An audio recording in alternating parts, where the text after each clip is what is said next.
रोज रुटी परोटा खेते भालो ना लागले सकालेर नास्ताय बा रातेर डिनारेर जोन्नो नरम तुलतुले कुलचा और तार संगे खाওয়ার জন্য बाटार पनिर तैरी करे देखाबो। আসসালামু আলাইকুম বন্ধুরা, কিচেন বাঙালিয়ানা চ্যানেলে আপনাদের সবাইকে স্বাগত জানাই। খুব সহজ পদ্ধতিতে ঝটপট নরম তুলতুলে কুলচা এখন ঘরেই তৈরি করে নিতে পারবেন। আর এই কুলচা খাওয়ার জন্য তৈরি করে দেখাবো বাটার পনির। হাতে মাত্র 5 মিনিট সময় থাকলে কোনো রকম পেঁয়াজ রসুন কাটার ঝামেলা নেই, 5 মিনিটের মধ্যে এই বাটার পনির তৈরি করে নিতে পারবেন। আর এই কুলচার সঙ্গে খেতে কিন্তু দারুণ হয়েছিল। তো কুলচাগুলো তৈরি করে নেওয়ার জন্য একটা মিক্সিং বোলের মধ্যে 1 কাপ পরিমাণ ময়দা নিয়ে নিচ্ছি। আমি এখানে অল্প করে কুলচাগুলো তৈরি করে নেব, সেজন্য 1 কাপ পরিমাণ ময়দা নিয়েছি। আপনারা বেশি করে বানাতে চাইলে বেশি করে ময়দা নিয়ে নেবেন। এবার এখানে 1/4 কাপ মতো টক দই দিয়ে দিচ্ছি। ওই ধরুন 3 থেকে 4 চামচ মতো টক দই দিয়েছি। এবার এই টক দইয়ের মধ্যে স্বাদমতো লবণ, চিনি, অল্প করে একটু বেকিং সোডা দিয়ে দিচ্ছি আর অল্প করে একটু বেকিং পাউডার দিয়ে দিচ্ছি। এখানে ময়দার পরিমাণ অনুযায়ী আমি সবকিছুর পরিমাণ অল্প অল্প করে দিয়েছি, বেশি করে বানাতে চাইলে একটু বেশি করে দিয়ে দেবেন। তারপর এখানে 1 টেবিল চামচ পরিমাণ সয়াবিন তেল দিয়ে দিয়েছি। এবার সবকিছুকে একসঙ্গে ভালোভাবে মাখিয়ে নিতে হবে। এখানে প্রথমে পানি দিয়ে ফেলবেন না, তাহলে এই ডোটা অনেকটাই নরম হয়ে যাবে। তো বারে বারে অল্প অল্প করে পানি দিয়ে একটা ডো তৈরি করে নিতে হবে। তো প্রথমে দইটা দিয়ে ভালোভাবে মেখে নিয়েছি।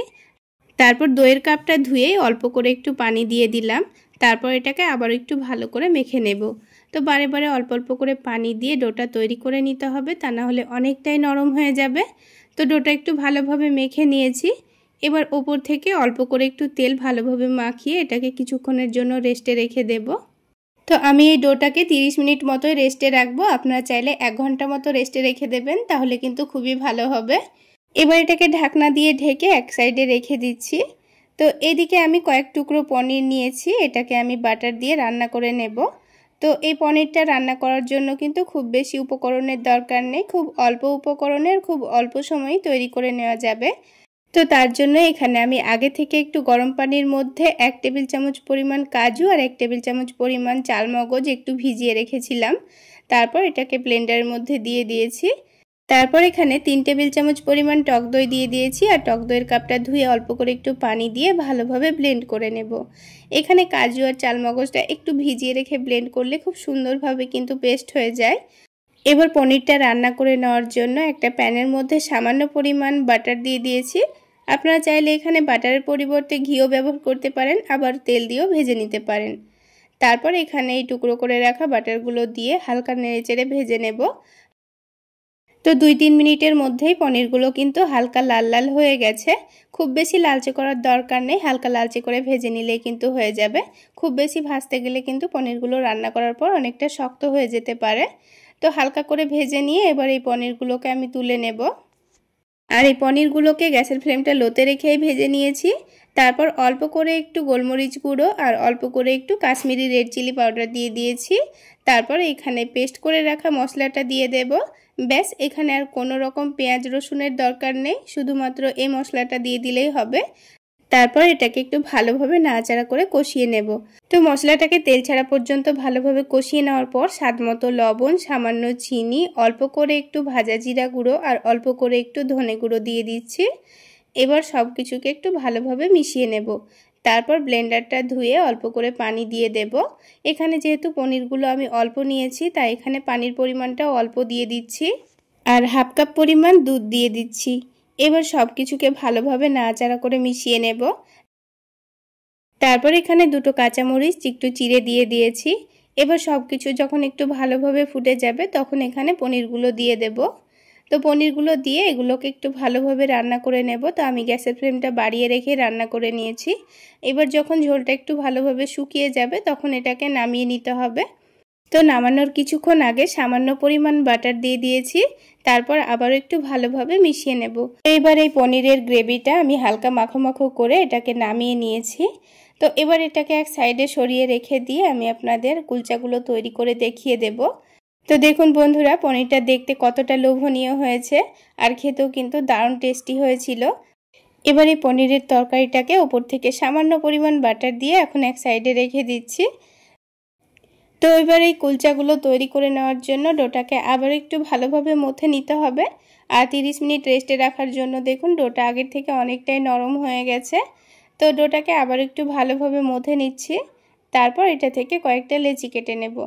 তো যেহেতু কুলচাগুলো একটু মোটা করে তৈরি করে নিতে হয়, তাই আমি এখানে একটু মোটা মোটা করে লেচিগুলো কেটে নিয়েছি। তো আমি এখানে 4টা মতো কুলচা তৈরি করে নেব 1 কাপ ময়দাতে। তো সেই অনুযায়ী আমি লেচিগুলো কেটে নিয়েছি। তো এবার একটা করে লই তৈরি করে নিয়ে একটু মোটা করে একটু ছোট করেই বেলে নেব। আপনারা এখানে কুলচাগুলো যত বড় করে তৈরি করতে চাচ্ছেন ঠিক সেইভাবে লইগুলো কেটে নেবেন আর কুলচাগুলো তৈরি করে নেবেন। তো দেখুন আমি ছোট করে আর একটু মোটা করে কুলচাটা বেলে নিয়েছি। এবার এটাকে সেকে আমি আপনাদের দেখিয়ে দিচ্ছি। তো কুলচাটা তৈরি করে নেওয়ার আগে প্রথমে আমি এই কুলচার ওপরে সামান্য পরিমাণ পানি লাগিয়ে দেব। তো এইভাবে কুলচার নিচে একটু পানি লাগিয়ে কুলচাটা সেকে নিলে কুলচাটা দেখতে হুবহু রেস্টুরেন্টের মতোই লাগবে। কালারটা খুব সুন্দর আসবে আর কুলচাটা খেতেও ভীষণ ভালো লাগবে। তো দেখুন পানি লাগিয়ে দিয়েছি আর প্যানটা একটু গরম করে নিয়েছি আগে থেকে। এবার গ্যাসের ফ্লেমটা মিডিয়ামে রেখে আমি কুলচাটা সেকে নেব। আর দেখুন কুলচাটা কত সুন্দরভাবে ফুলে উঠেছে আর উল্টে দেওয়ার পর নিচের দিকে খুব সুন্দর একটা কালারও এসছে। তো আবারও উল্টে দিয়ে ওপরের দিকটা খুব সুন্দর করে সেকে নিয়েছি। তারপর ওপর থেকে হালকা করে একটু বাটার লাগিয়ে দিচ্ছি। তো দেখুন বন্ধুরা, একটা কুলচা কিন্তু আমাদের তৈরি করা হয়ে গেল। তো আমি আপনাদের আরও একটি কুলচা তৈরি করে দেখিয়ে দিচ্ছি। তো আবারও ঠিক একইভাবে এই রুটিটার নিচেও আমি পানি লাগিয়ে দিয়েছিলাম আর ওপরের দিকটা সুন্দর কালার আসলে উল্টে দিয়ে আমি অপর দিকটাও একটু ভালো করে সেকে নিয়েছি। তারপর ওপরে একটু বাটার লাগিয়ে এটাকে তুলে নেব। তো বন্ধুরা, আপনারা যদি এই কুলচাগুলো তেলে ভেজেও খেতে চান তাও কিন্তু হবে। তো আমি আপনাদের তেলে ভেজেও দুটো দেখিয়ে দিচ্ছি। তার জন্য প্যানের মধ্যে আমি 3 টেবিল চামচ পরিমাণ সয়াবিন তেল নিয়ে নিয়েছি। তো এবার তেলটাকে খুব ভালোভাবে গরম করে নেওয়ার পর কুলচাটা ছেড়ে দিয়েছি আর নিচের দিকে খুব সুন্দর একটা কালার চলে আসলে উল্টে দিয়েছি। আর দেখুন কুলচাটা কত সুন্দরভাবে ফুলে উঠছে। তো এই কুলচাগুলো কিন্তু অনেকটাই স্পঞ্জি তৈরি হয়, খুব সুন্দর লাগে খেতে। তো আপনারা চাইলে এইভাবে তেল দিয়েও ভেজে খেতে পারেন। তো এবার এটাকে উল্টে পাল্টে একটু ক্রিস্পি করে ভেজে নেব। তাহলে বন্ধুরা, আজকের এই কুলচা আর বাটার পনির আপনাদের কেমন লাগলো অবশ্যই কমেন্ট সেকশানে জানাবেন। আর ভালো লাগলে একটা লাইক শেয়ার করে দেবেন। সেই সাথে আমার এই সহজ রেসিপিগুলো যদি ইউটিউব চ্যানেল থেকে দেখে থাকেন চ্যানেলটি সাবস্ক্রাইব করে দেবেন আর ফেসবুক পেজ থেকে দেখে থাকলে পেজটি ফলো করে দেবেন। তো আমাদের কুলচা তৈরি হয়ে গেছে। এবার আমি পনিরের সঙ্গে সার্ভ করে নিচ্ছি।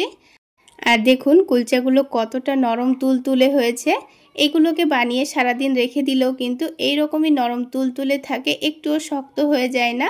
চাইলে আপনারা একবার হলেও এইভাবে বানিয়ে খেয়ে দেখবেন, খুব সুন্দর লাগে খেতে। তো 2 রকমভাবে তৈরি করা কুলচা কিন্তু খুব সুন্দর নরম তুলতুলে তৈরি হয়েছে। এবার আমি আপনাদের কুলচাগুলো ভেঙে দেখিয়ে দেব।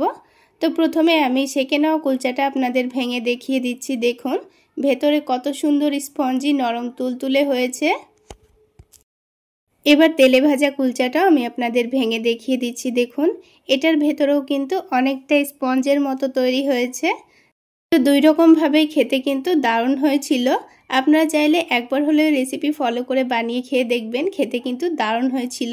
তাহলে বন্ধুরা, আজকে এই পর্যন্তই। সকলে অনেক বেশি ভালো থাকবেন, সুস্থ থাকবেন। দেখা হচ্ছে আরও একটি নতুন রেসিপি নিয়ে নেক্সট এপিসোডে।